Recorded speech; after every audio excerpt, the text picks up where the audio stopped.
여러분 오늘 우리에게 주시는 하나님의 말씀은 벌써 1년 주님의 격려 또는 권고라는 제목으로 함께 말씀을 나누기를 원합니다.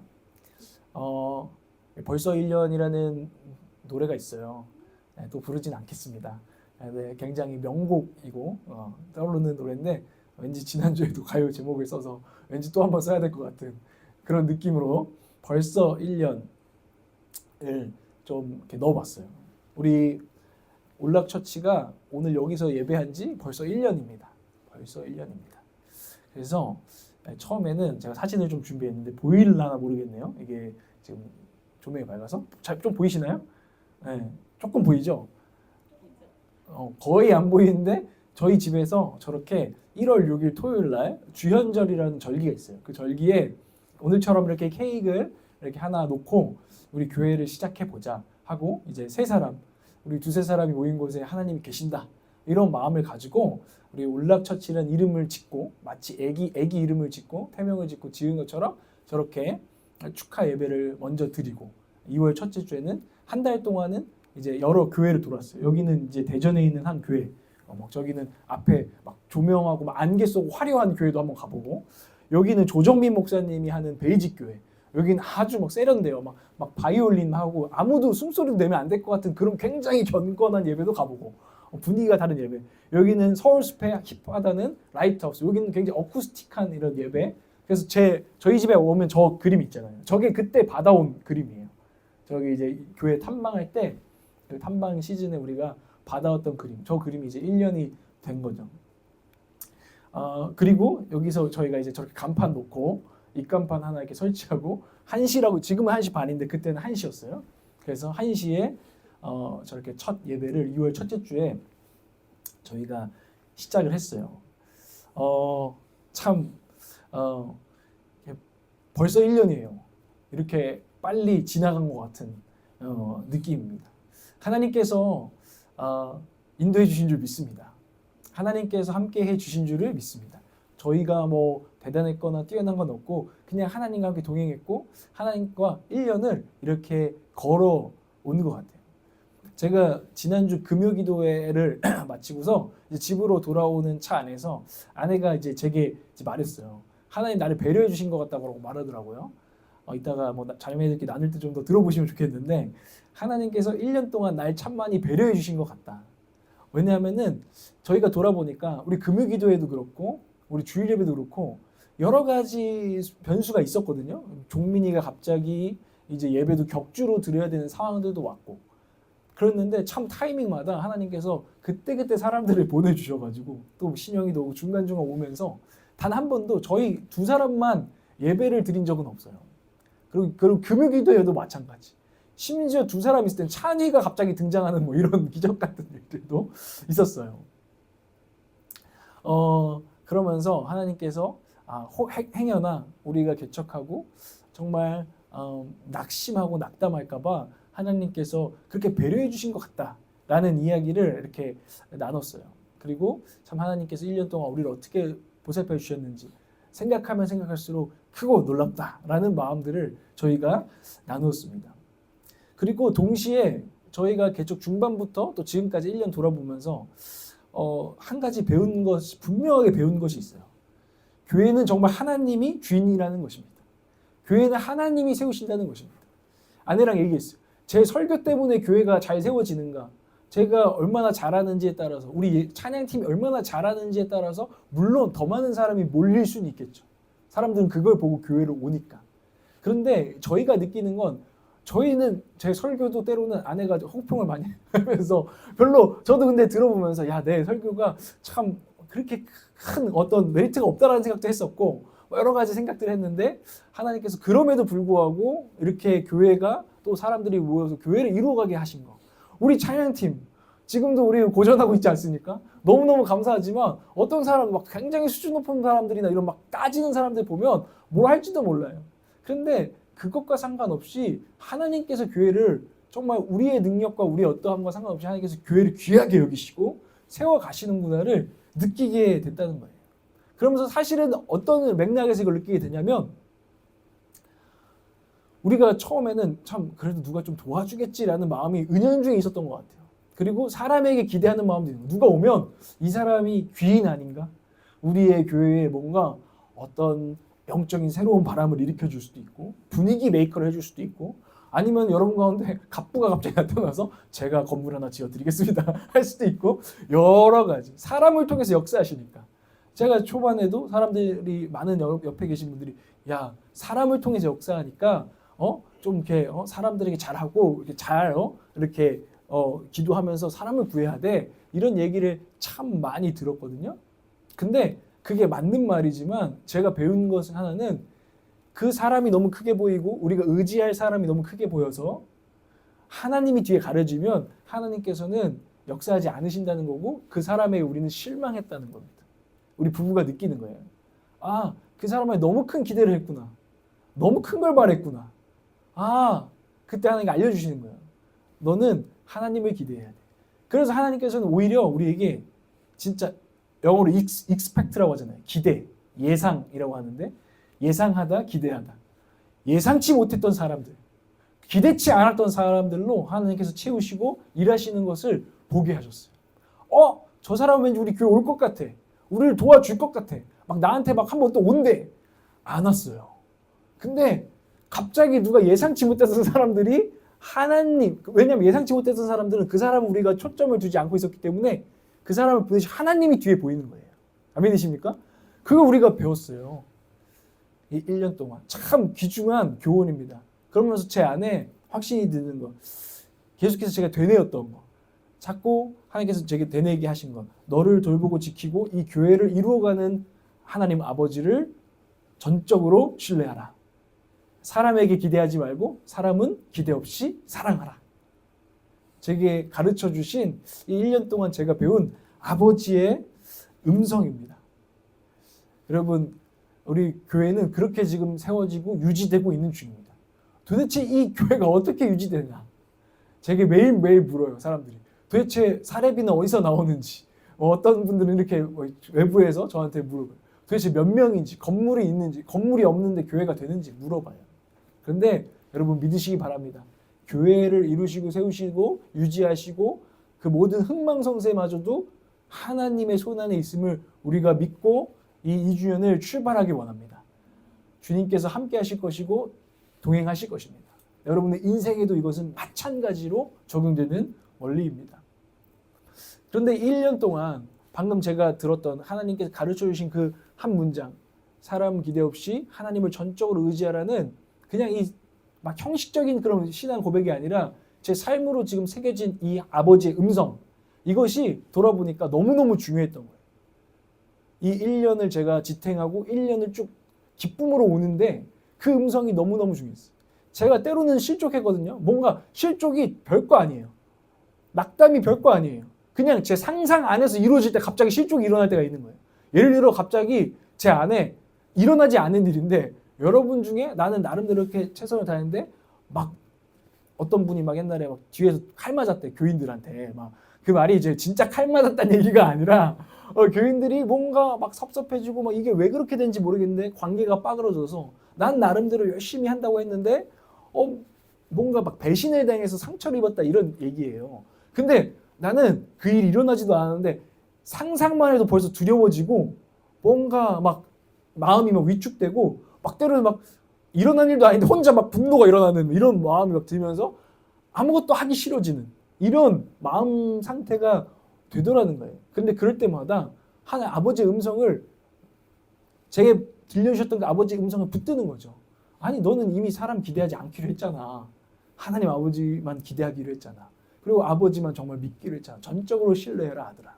이 아버지의 음성이 그런 순간순간마다 너무너무 중요했다는 것입니다. 여러분 아버지의 음성 한마디가 너무너무 중요한 것을 갈망하시고 사모하시길 바라요. 여러분의 인생을 이끌고 갈, 또 우리 교회에 이제 2년차를 이끌고 갈 아버지의 음성을 사모하는 마음이 지금 이 시간에 저와 여러분에게 열려지기를 원합니다. 정말 사모함이 있어야 되고 갈망이 있어야 돼요. 내 인생을 끌고 갈 아버지의 그 음성, 아버지의 음성.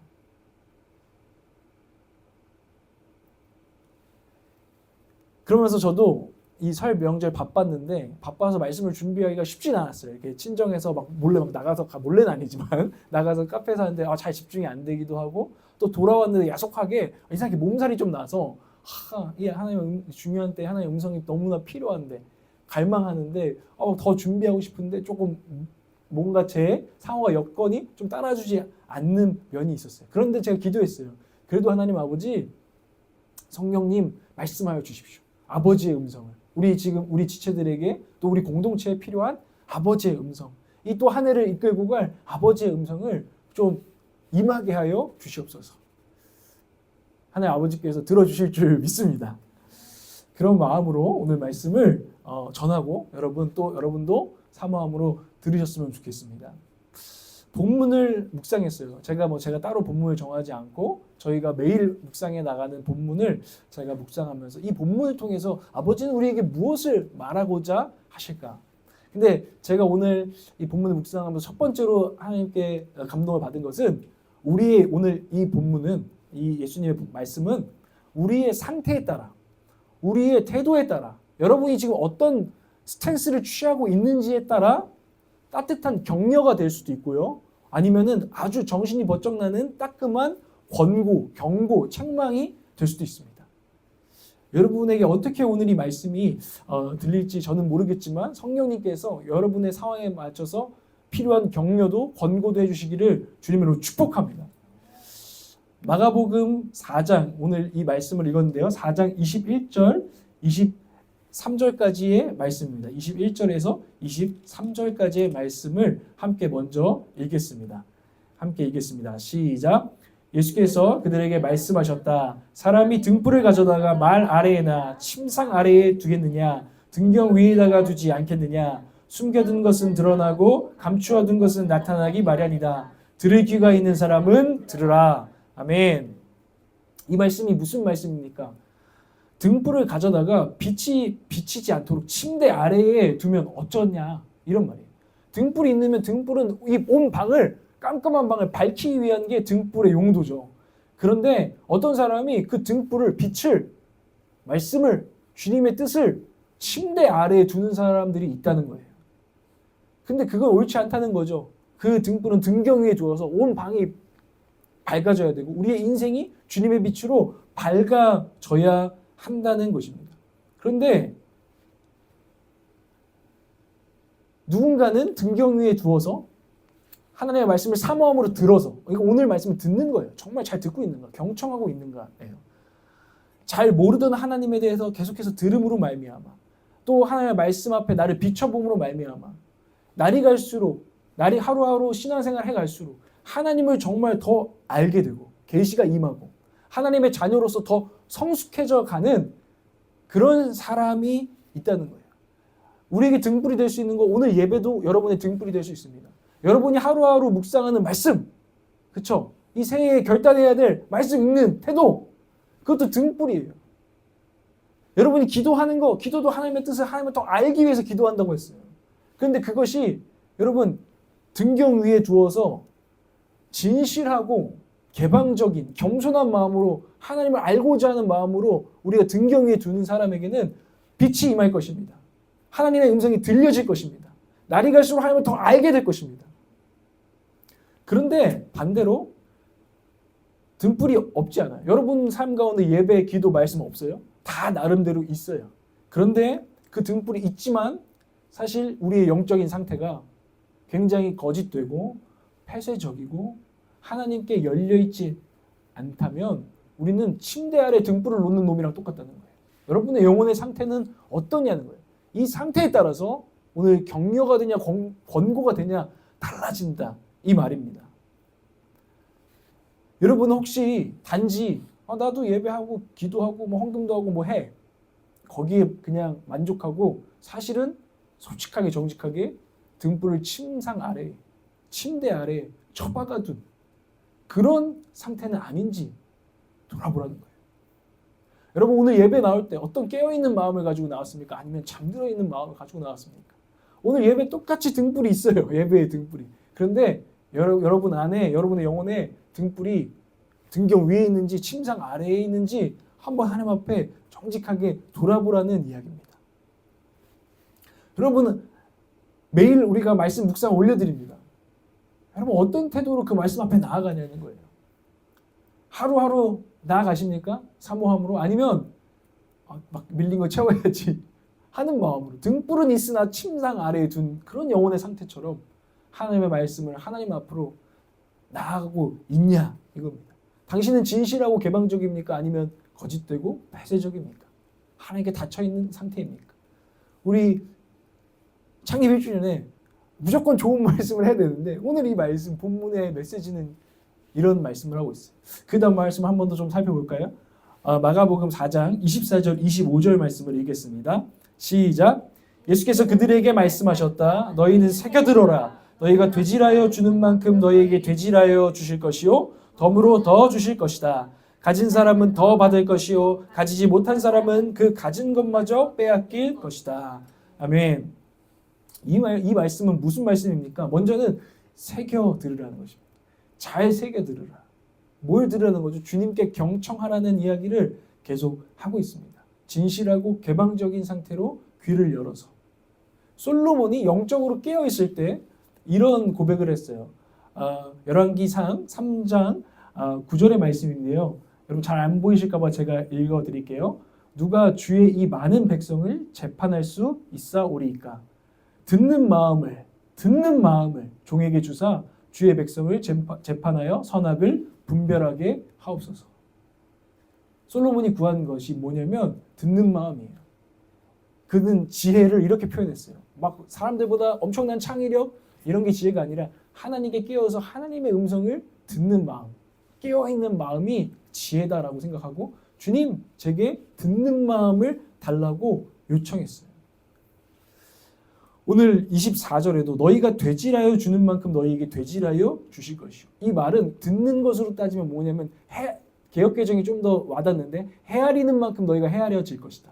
무슨 말이냐면 너가 하나님의 뜻이 무엇인지 상고하는 만큼 정말 관심을 가지고 내 인생에서 가장 중요한 것은 하나님이 나를 향한 뜻이야.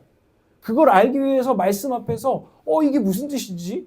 때로는 연구하기도 하고 씨름하기도 하고 헤아리고 되질하고 필터링하고 이건 정말 내 생각인가 하나님의 생각인가 이런 기도와 이런 열심히 있는 자들에게 결국에는 주님께서 더하여 주실 것이다. 하나님의 마음이 무엇인지 하나님의 뜻이 무엇인지 날 향한 하나님의 계획이 무엇인지 부어 주실 것이다. 그런데 25절은 좀 무서워요. 가진 사람은 그렇게 해서 하나님을 더 알게 되는 하나님 아는 지식이 더 쌓이는 그런 사람은 더 가지게 될 것이고 가지지 못한 사람 별로 듣고자 하지 않고 하나님의 뜻을 별로 알고자 하지 않고 관심이 없는 사람들은 이미 가진 것도 별로 없는데 다 빼앗기게 될 것이다. 가진 것마저도 빼앗기게 될 것이다. 하나님을 아는 지식을 빼앗기게 될 것이다. 여러분 1년 동안 제가 묻고 싶은 건 이것입니다. 1년 동안 우리가 함께 왔습니다. 어떤 친구들은 저에게 말했습니다. 왜 이 교회에 왔죠? 하나님을 더 알기 위해서 왔다고 했습니다. 여러분 1년이 지났는데 하나님을 더 알았냐 이거예요. 아니면 혹시 가진 것마저도 더 빼앗겨 버렸냐? 이건 우리 교회에게 아주 중요한 질문이라는 거예요. 여러분 어떠십니까? 하나님과 더 가까워지고 하나님과 더 친밀해지고 하나님을 아는 지식이 더 쌓였습니까? 하나님을 알고자 하는 마음이 더 강해졌습니까? 아니면 지금 가진 것마저 빼앗겨 버려요. 그런 상태는 아니냐? 주님 앞에서 돌아보는 오늘 예배가 되기를 원합니다.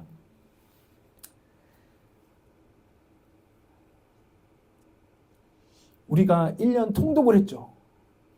통독을 했는데 그것이 우리에게 영적인 성숙과 하나님을 아는 지식이 되었는가? 우리가 매주 주일 예배를 드리고 있는데 그것이 되고 있는가? 우리가 또 이제 매일 묵상을 시작했는데 그것이 정말 하나님을 헤아리고 더 알아가는 지금 통로가 되고 있는가? 우리가 여쭤봐야 된다는 것입니다. 그런데 그 이전에 마음 상태를 봐야 되는 거예요. 나는 정말 하나님을 알려고 깨어 있으려고 노력하고 있는가? 진실하고 개방된 영혼을 지금 영혼의 태도를 취하고 있는가? 라는 것입니다. 그런데 오늘 여러분 가운데 먼저 여러분들이 늘 부족하긴 하죠.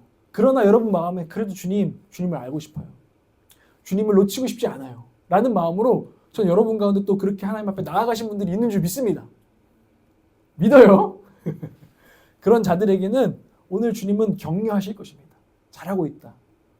특별히 난 열심히 했지만 나름대로 했지만 뚜렷한 결실이 없는 것 같아. 하나님을 아는 지식이 늘었나? 잘 모르겠어. 내 성품이 하나님을 더 닮았나? 잘 모르겠어. 아무것도 없는 것 같아. 뚜렷한 결실이 없는 것 같아. 그러나 나는 그래도 열심히 들으려고 했고 하나님께 나아갔었어. 여전히 그 사모한 마음은 진짜야 하는 영혼들에게 하나님은 격려하실 것입니다. 마가복음 4장 26절에서 29절 말씀을 한 번 더 보겠습니다. 이거는 주님의 격려입니다. 조금 길 수 있지만 여러분 함께 읽겠습니다. 시작. 예수께서 또 말씀하셨다. 하나님 나라는 이렇게 비유할 수 있다. 어떤 사람이 땅에 씨를 뿌려 놓고 밤낮 자고 일어나고 하는 사이에 그 씨에서 싹이 나고 자라지만 그 사람은 어떻게 그렇게 되는지를 알지 못한다. 땅이 저절로 열매를 맺게 하는데 처음에는 싹을 내고 그 다음에는 이삭을 내고 또 그 다음에는 이삭의 알찬 나달을 낸다. 열매가 익으면 곧 낫이 된다. 추수 때가 왔기 때문이다. 주님은 격려하십니다. 너희에게 그렇게 진실하게 하나님께 나아가고 있는 자들에게, 듣는 자들에게, 여기선 지금 듣는 것을 씨를 뿌린다고 지금 얘기하잖아요. 씨를 뿌리는 자들에게, 하루하루 성실하게 하나님 앞에 나아가서 말씀의 씨앗을 먹고 있는 자들에게 반드시 추수의 때가 올 것이다. 아멘.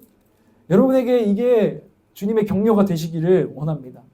이 스스로 자라는 씨의 비유는 씨를 뿌리는 자가 있어야 합니다. 씨를 뿌렸더니 그 뿌리는 자는 사실은 밤낮 자고 먹고 그냥 아무것도 할 게 없어요. 농사라는 게 사실 어떤 면에서는 물론 관리가 있지만 사실 그 씨가 자라서 씨 자체가 생명력이 있어서 그리고 그 땅과 하늘의 기운을 얻어서 하나님의 섭리 가운데 추수의 때가 열매가 결실이 있다는 것을 주님은 말씀하시면서 너희들이 하나님의 말씀을 경청하고 듣고 마음속에 심고 심을 때 그것은 반드시 결실하게 될 것이다 라고 주님께서 말씀하셨던 것 같아요. 여러분 가운데 나는 말씀 매일 듣고 주님 저는 왜 이러지요? 주님 앞에 씨름하고 있는데 잘 안 바뀌는 것 같아. 너무 더딘 것 같아. 그러나 주님 말씀하십니다. 네 안에 내 씨가 심어겨져 있다. 말씀이신 그리스도가 심겨져 있다. 나는 반드시 생명력을 갖고 거침없이 분명하게 하나님 나라를 너의 안에서 꽃피울 것이다. 믿고 너는 계속 씨를 뿌리거라. 사랑하는 내 딸아, 내 아들아. 듣는 것, 말씀을 심는 것으로 이렇게 이어지고 주님은 격려하고 계세요. 여러분 중에는 겸손한 태도로 매일같이 성실하게 말씀을 정말 심고 계신 분들이 계십니다. 왠지 근데 결실이 보이지 않는 것 같아서 답답한 분들이 있을 수도 있습니다. 여러분 자신에게 심는 씨앗이 열매 맺지 않는 것 같고 때로는 우리 곁에 있는 사람에게 기도를 심고 우리의 가정 가운데 이런 부분이 변화되기 원합니다. 기도를 심고 있는 분도 있죠. 그런데 당장에 변화가 있지 않는 것 같고 뭔가 보이지 않는 것 같아서 답답한 분들도 있을 거예요. 나는 열심으로 진심으로 주님 듣고 기도하고 주님을 닮으려 애를 썼는데 하나님 정말 뭔가 보이지가 않는 것 같아요. 라는 그런 답답한 마음들이 이해가 되죠. 이 답답함도 어떤 면에서는 그 답답함이 있다는 것은 축복인지도 믿습니다. 왜냐하면 당신이 열심히 했기 때문입니다. 아마 잠들어 있는 자는 답답하지 않을 것입니다. 주님의 나라가 내 삶과 내 영역에 왜 임하지 않지? 이게 너무나 답답해. 주님 열매를 원해요. 주님 추수하기를 원해요. 추수할 일꾼을 보내주세요. 이런 답답함이 진실하고 하나님 나라를 진지하게 꿈꿨던 자들에게 있는 답답함인 줄 믿어요. 주님은 그 답답한 시간을 지나고 있는 자들에게 격려하시는 거죠. 그 네가 뿌린 씨앗에는 힘이 있고 하나님 자라게 하시는 하나님. 자라게 하시는 땅이 자라게 하잖아요. 그 땅과 같이 모든 것들을 공급하시는 그 하나님의 역사가 있음을 너희가 믿고 기다려다오 라고 주님은 말씀합니다. 여러분 반드시 결실이 있을 것입니다. 반드시 결실이 있을 것입니다. 여러분 낭망하지 아니하고 여러분 하던 대로 주님을 찾고 주님을 헤아리고 주님께 나아가는 여러분 되시기를 주님 오늘 새 힘으로 나아가는 여러분 되시기를 주님으로 축복합니다. 그럼 주님께서 언젠가는 덤으로 주실 것입니다. 덤으로 주실 것입니다. 제가 이런 얘기할 때 주식 얘기 많이 했죠. 놀라운 복리의 법칙. 어느 순간이 되면 기하급수적으로 하나님께서 부으시는 추수의 때를 맞이하는 복리의 법칙이 저 여러분 가운데 있기를 원해요. 하나님을 알고자 하는 마음, 하나님의 나라를 구하고자 하는 마음을 여러분 놓치지 마시기 바랍니다. 듣고 또 들으십시오. 잘 깨달아지지 않습니까? 듣고 또 들으십시오. 심고 또 심으십시오. 그러면 자라게 하시는 분, 그리고 그 씨앗이 복음이라면 그 씨앗 자체에 있는 생명력으로 반드시 결실하게 될 것입니다. 하나님을 고린도전서 3장 7절에 이렇게 말해요. 그런즉 심는 이나 물 주는 이는 아무것도 아니로되 오직 자라게 하시는 이는 하나님 뿐이니라. 자라게 하시는 하나님이 계시다는 거예요. 반드시 그렇게 자라게 해서 추수하게 하시는 그 하나님이 있다는 거예요. 때로는 의미 없어 보이는 여러분 씨 뿌리기. 저 말씀 잘 안 듣고 그냥 사모함이 없는 사람의 삶이나 나나 그들의 성품이나 별 다를 바가 없는 것 같아서 눈물이 날 때도 있죠. 그래서 눈물로 오늘은 진짜 이제는 의미 없는 것 같아서 씨 뿌리기 싫다. 하나님 말씀 앞으로 나가는 것도 더 힘들다. 귀찮다. 어렵다. 기도하기 힘들다. 이런 순간들이 있죠. 그런데 그럴 때는 눈물로 씨 뿌려야 되는 시간입니다. 눈물로 때로는 출근해야 되는 시간일 수도 있고 눈물로 세상 밖에 나가서 우리의 사명을 감당해야 되는 시간일 수도 있어요. 우리의 선행을 그치지 말아야 되죠. 그런 너무나 낙담이 되고 힘든 순간에도 의미 없어 보이는 순간에도 왜요? 반드시 자라게 하시는 하나님이 있기 때문입니다. 하나님의 사랑이 잘 깨달아지지 않아요. 여러분 말씀을 읽게 하면서 저에게 많이 하시던 얘기 중에 하나는 이런 거예요. 말씀이 잘 깨달아지지가 않아요. 말씀 읽어도 뭔가 감동이 되는 것 같지도 않아요.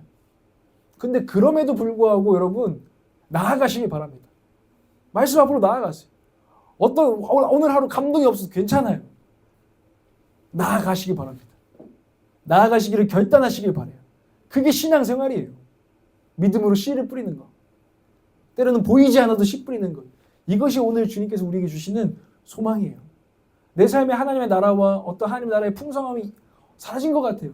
그럴 때에도 하나님을 소망하시면서 결실하기를 포기하지 마십시오. 주님이 오늘 우리에게 그렇게 격려하고 계십니다. 여러분 지속적으로 자신에게 말씀을 공급하시고요. 지속적으로 옆에 있는 사람들, 많은 사람들에게도 말씀을 뿌리십시오. 그리고 기도하기를 멈추지 마십시오. 그들에게 선을 행하는 것을 멈추지 마십시오. 그 모든 것이 주님께 심는 것입니다. 믿음으로 심는 것입니다. 추수의 약속을 붙드세요. 하나님은 자라게 하시는 분일 뿐만 아니라 추수의 약속을 주세요. 시편 126편 5절에서 6절인데 여러분 안 보이시죠? 제가 읽어드릴게요. 시편 126편 5절 6절입니다. 눈물을 흘리며 씨를 뿌리는 자는 기쁨으로 거두리로다. 또 한 번 강조합니다. 울며 씨를 뿌리러 나가는 자는 반드시 기쁨으로 그 곡식단을 가지고 돌아오리다. 아멘. 아멘. 사역자도요. 여러분들이 변하지 않으면 얼마나 조바심이 사실 나겠어요. 야, 맨날 우리가 설교하는 게 이게 뭔 일이냐? 똑같은데 때로는 결정적인 순간에 똑같은 모습, 성도들 똑같고 이런 것들은 실족할 때가 참 많이 있어요.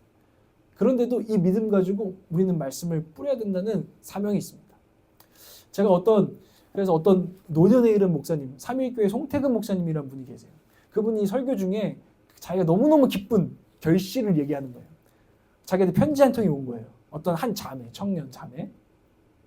이 자매가 이 삼일교회를 한 지 굉장히 오래됐는데 이 자매가 그래도 뚝심이 있어요. 그래도 금요기도에 예배를 안 빠지고 나와서 하나님 말씀을 사모했어요. 근데 목사님이 옛날에 막 하나님의 사랑 그렇게 강조하면서 얘기하는데 솔직히 하나도 안 느껴지더래. 하나도 안 느껴져서 한번 먼저 편지를 보낸 적이 있대요. 목사님 하시는 말씀이 잘 와닿지가 않고 그 사랑이 도대체 뭔지 저는 와닿지가 않습니다. 이렇게 했대요. 근데 한 몇 년이 지나고 나서 목사님께 새로운 편지가 온 거예요. 그 편지가 뭐냐면 제가 또다시 목사님 똑같은 말씀으로 하나님의 사랑에 대해서 얘기하는데 그게 자기의 영혼 깊숙이 왔다는 거예요. 그러면서 자기 영혼이 막 깨어나고 너무나 하나님 앞에서 새로워지는 것들을 느끼면서 이제야 하나님은 사랑이시다라는 그 요한 1서의 말씀이 뭔지를 깨닫게 되었다라고 말했어요. 그래서 그분이 이 결실을 얘기하시면서 이렇게 말했어요. 성도님들 지금 여기 와가지고 특히 그 아내에게 끌려 나오는 그 남편분들한테 얘기하시면서 이해가 안 되시죠? 이게 도대체 뭔 얘기인지 모르시겠죠? 근데도 끌려 나와 있는 거 잘하고 계시는 겁니다. 그냥 들어보세요.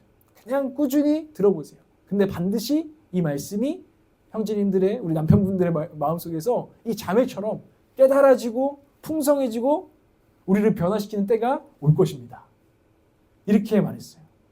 마음이 삐딱한 사람들에게는 에이 그게 뭐야 그냥 우리 예배 드리게 하려고 이럴지 모르겠지만 지속적으로 듣는 것은 너무 중요하다는 거예요.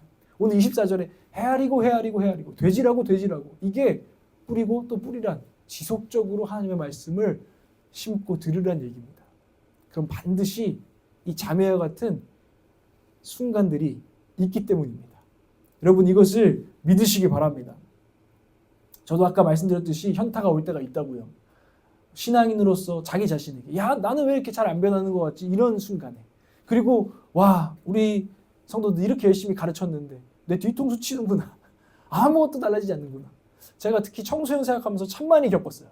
막 수련회 끝나고 막 나한테 간증하고 이런 애들 있단 말이에요. 막 그리고 전사님 제가 뭐 바뀌어서 살 거예요 이랬는데 와 갑자기 뭐 교회에서 연애하다가 교회가 날 안 사고 이러면서 막 나가고 뭐 이런 애들도 있고 뭐 진짜 엉뚱한 짓 하고 뭐 어디 가서 술 마시고 막 자빠져 있고 막 이러면은 내 마음에 와, 인간 안 변하는구나 이런 낙담이 몰려와요.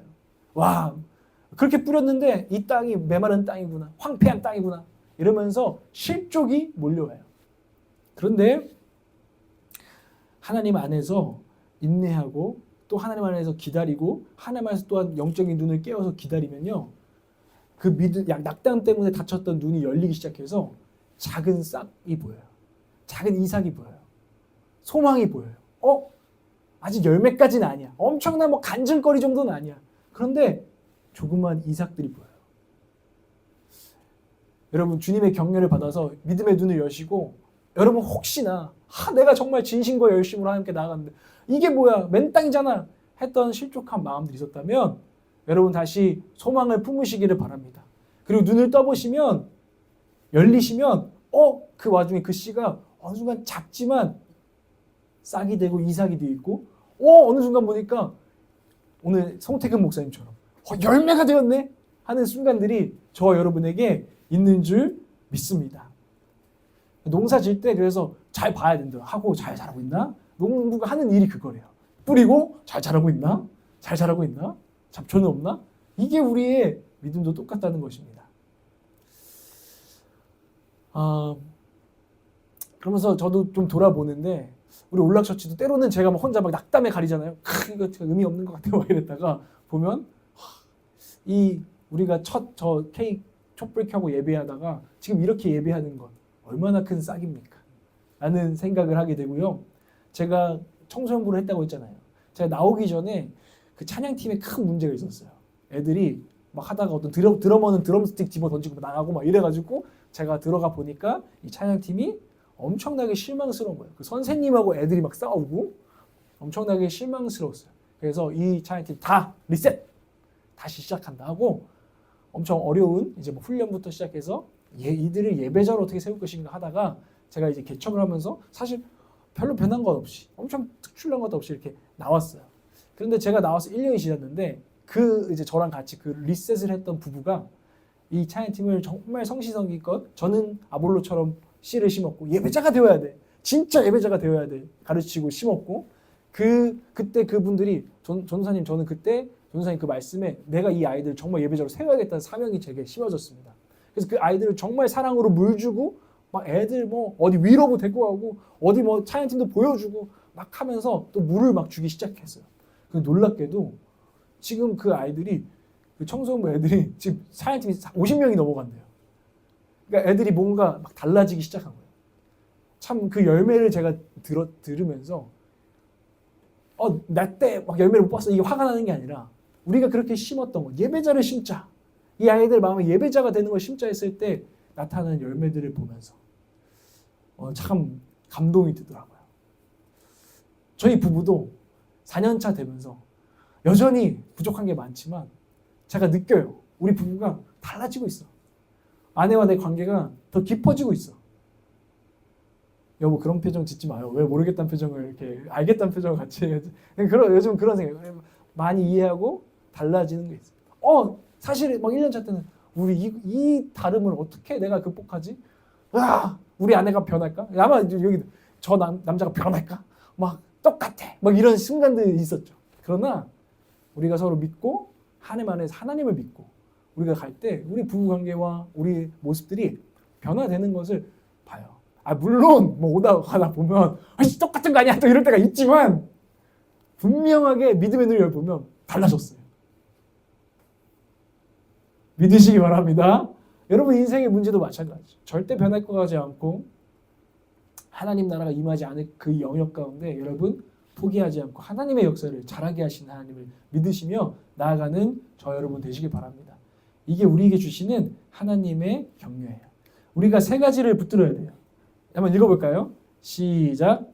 살아계시는 하나님, 추수의 약속, 씨앗의 생명력. 우리는 이것을 믿고 우리는 계속해서 씨를 뿌리고 하나님께 말씀을 듣고 기도하고 예배하는 줄 믿으시기 바랍니다. 그런 자들에게 여러분 내년에는 더 큰 추수가 있을 줄 저는 믿습니다. 그런데 오늘 격려도 있지만 권고도 있다고 했어요. 거짓되고 폐쇄적인 영적인 상태. 하나님을 알고 듣는데 게으르고 무관심한 상태에 우리가 있다면 오늘 우리는 하나님의 권고를, 경고를, 책망을 여러분들은 겸허하게 들어야 합니다. 가장 문제는 이거예요. 하나님의 나라와 하나님의 뜻이 내 마음과 내 삶에 정말 이루어지기를 갈망하는 마음을 잃어버렸다는 거예요. 그렇기 때문에 그 사람들은 심지 않고 있다는 거예요. 마음을 잃어버렸어요. 그러니까 하나님의 일에 대해서 여러분들 무관심한가요? 그럼 여러분들은 뭔가 마음을 잃어버린 거예요. 여러분 오늘 등불을 여러분들은 등경 위에 뒀나요? 아니면 침상 아래에 뒀나요? 여러분 침상 아래에 두었다면 여러분들 말씀을 사모하지 않고 있다면 그것은 침상 아래에 둔 거예요. 뭔가 마음을 잃어버린 거예요. 하나님의 뜻이 뭐지? 하나님의 뜻대로 나는 살고 싶어. 하나님 그러니까 오늘 하루하루 하나님의 뜻을 알려주세요라는 그 마음을 잃어버린 문제가 우리 가운데 있을 수 있다는 것입니다. 저도 있을 수 있고 여러분도 있을 수 있다는 것입니다. 여러분 가운데 말씀이 잘 안 깨달아져요. 근데 배째라는 사람도 있어요. 마치 저보고 당신이 나를 깨닫게 해주세요 이런 사람도 있어요. 그거는 갈망하는 태도가 아니죠. 배째라는 태도는. 내가 왜 말씀이 안 깨달아질까? 선생님 어떡하죠? 뭐 좀 어떤 설교를 좀 볼까요? 이런 태도면 때로는 답답하고 잘 들리지 않더라도 여전히 마음이 있는 거예요. 마음을 잃어버리지 않는 거예요. 그런데 안 들려 어쩌라고? 나 기도 잘 안 돼 어쩌라고? 이런 태도라면 여러분들은 하나님을 잃어버려도 된다는 괜찮다는 그런 태도. 하나님을 마음에서 잃어버린 것일 수 있다는 것입니다. 그런 마음이라면 우리는 권고를 받아야 돼요. 경고를 받아야 돼요. 마가복음 4장 25절에 경고잖아요. 가진 사람은 더 받을 것이요 가지지 못한 사람은 그 가진 것마저 빼앗길 것이다. 이 말씀이 두려워야 합니다. 하나님을 알던 것들을 빼앗기는 거. 나 옛날에 하나님을 알고 믿었어. 그런데 믿음이 물어가. 까마귀들이 와서 물어가. 근데 괜찮으십니까? 그럼 영적으로 죽은 거예요. 그게 괜찮아요? 하나님을 잃은 마음 상태가 괜찮아요? 하나님을 잃어버려도 괜찮은 분이에요? 하나님을 잃어버려도 내 삶은 괜찮아요? 내 인생에 하나님이 키를 주지 않아도 괜찮아요? 그렇다면 우리는 잠들어 있다는 것이고 하나님을 잊어버리는 두려움을 우리가 잊어버렸다는 것. 영적으로 게으르고 영적으로 무감각해졌다는 것. 두렵지 않은 이유는 쉬워요. 하나님이 당신에게 정말 중요한 분이 아니기 때문에.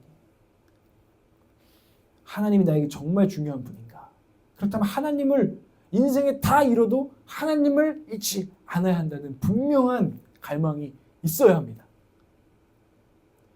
여러분들이 매일매일 성경을 읽고 주님을 묵상하는 것을 놓치는 근본 이유가 뭡니까? 저는 여러분들이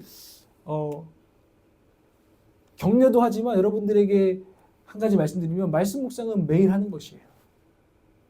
신앙의 성숙으로 가는 것은 매일 말씀 묵상을 하는 거예요. 말씀 앞에 하나님 앞에 나아가는 것이죠. 그런데 그게 그냥 막 한 번에 몰아서 하거나 이런 일이 사실 아니라 매일매일 하나님이 나에게 정말 중요한 분이기 때문에 내 인생의 키를 주고 계신 분이기 때문에 나아가는 게 너무너무 당연한 것입니다. 그런 마음으로 우리는 나아가야 한다는 것이죠. 바쁘다는 이유로 하나님을 생각하지 못하고 하나님을 놓치는 근본 이유가 뭐예요? 간신히 말씀을 채우는 이유가 뭐예요? 그것은 그분을 놓치는 것이 두렵다라는 마음을 잃었기 때문입니다. 그분이 정말 중요한 분이라는 마음을 잃었기 때문입니다. 있을 때 잘하세요. 가진 것마저 빼앗기는 자들이 있다니까요. 주님이 말씀하시는 거예요. 이게 영적인 원리라고 말씀하는 거예요. 저도 요즘 하나님을 향한 갈망과 사모함이 얼마인가 저도 자신을 돌아봐요. 참 제 안에도 영적인 게으름이 있구나라는 사실을 깨닫게 해주는 사건이 있었어요. 어떤 일이냐면 이제 제가 함께 누구랑 만나서 교제를 하는데 간증을 하는 거예요. 근데 그 간증에 너무너무 순수하고 하나님께 쓰임 받고자 하는 열망이 있는 자매를 만나면서 제가 마음에 하고 이렇게 깨어나는 그런 영적인 깨우침이 있었어요. 어떤 얘기냐면 이런 얘기예요. 그 자매가 이제 태안까지 출장을 가면서 자차로 이렇게 이동을 왔다 갔다 해야 되는 그런 시즌이 생겼대요. 그런데 자기가 평소에도 나 하나님께 쓰임 받고 싶고 하나님 나라와 의를 위해서 내 삶을 드리고 싶은데라는 갈망이 일단 있었던 거예요. 그런데 매일매일 말씀도 읽고 묵상도 했는데 이 차 길이 굉장히 길었대요. 태안까지 가면 2시간은 걸리잖아요. 왔다 갔다 하면 하루 4시간이에요. 이 시간에 딴 거보다는 하나님을 더 알자 해가지고 막 설교도 듣고요. 때로는 막 제 설교도 듣고 다른 막 추천받은 막 설교도 듣고요.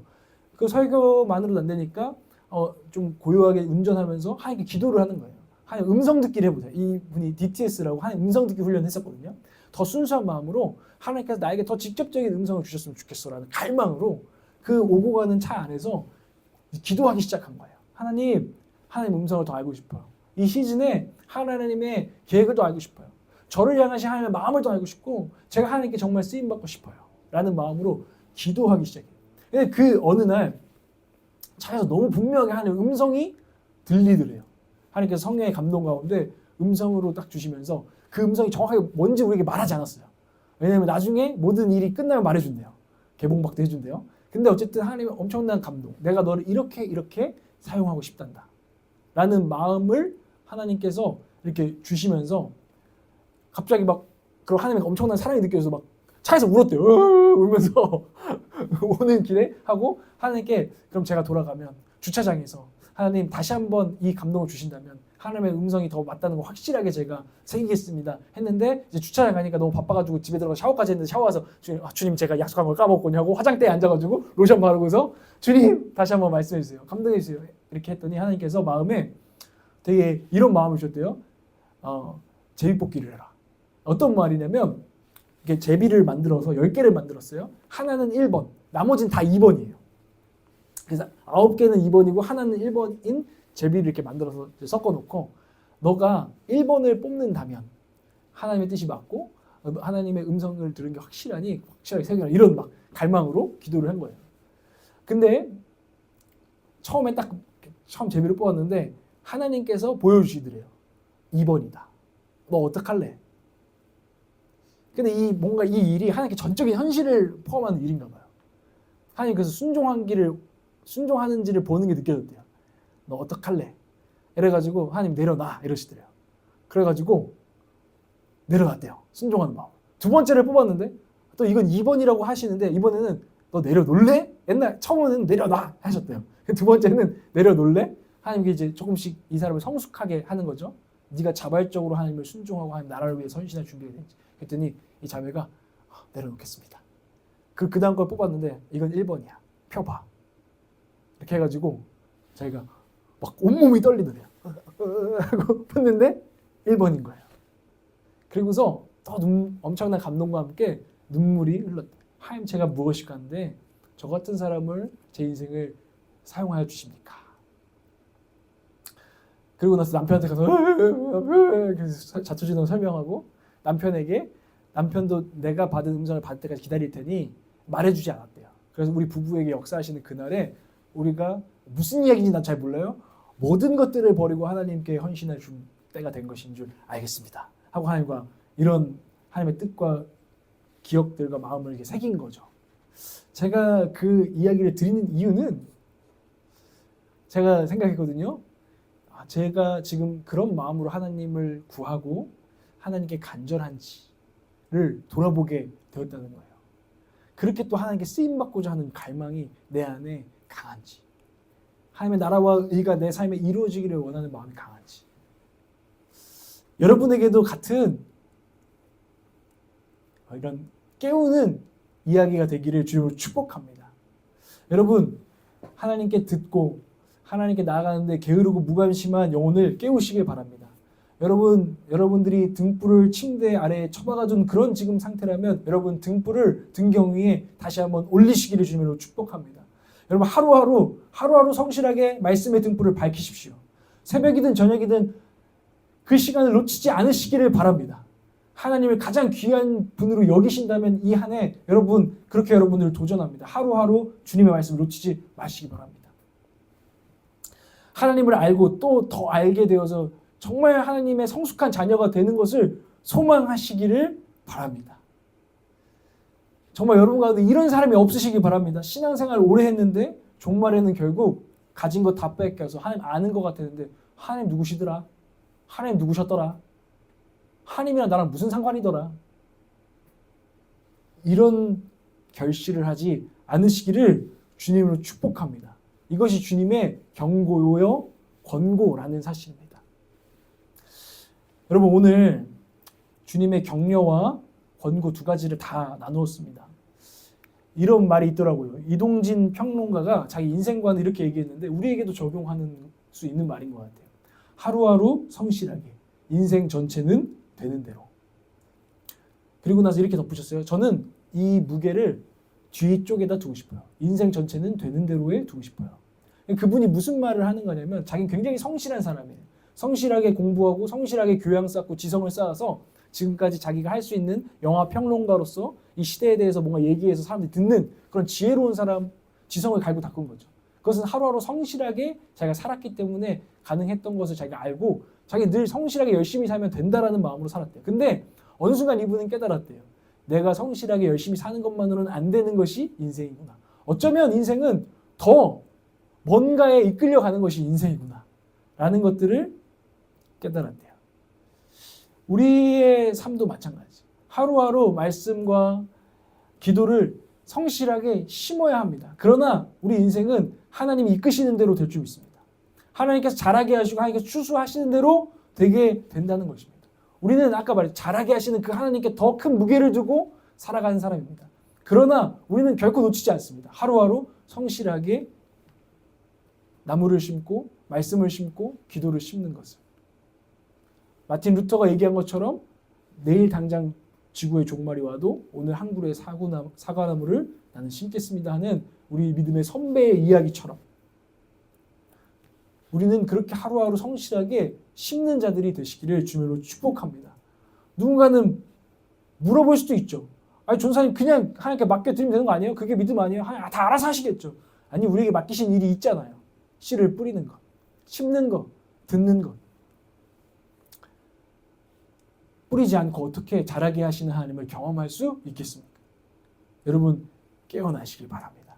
그래서 여러분들 정말 뿌리고 거두는 인생들 되시기를 바라요. 하루하루 성실하게 올해 말씀을 뿌리십시오. 이건 구체적으로는 여러분 말씀 묵상을 성실하게 하십시오.